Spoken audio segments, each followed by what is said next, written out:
আজকের রেসিপি লাউয়ের ঝোল। লাউ আমাদের শরীরকে খুব ঠান্ডা রাখে। কম উপকরণ দিয়ে আর কম সময়ের মধ্যে একটা নিরামিষ আইটেম বানিয়ে নেব।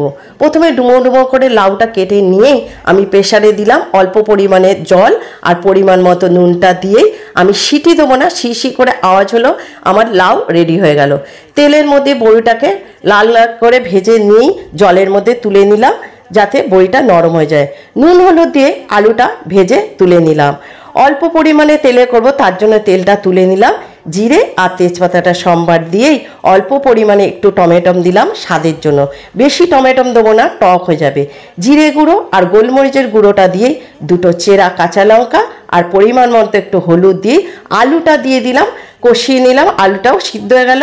লাউটা দিয়ে দিলাম, পরিমাণ মতো একটু মিষ্টি দিলাম, মিষ্টি মিষ্টি হবে। বড়ি শুদ্ধ জলটাও ঢেলে দিলাম।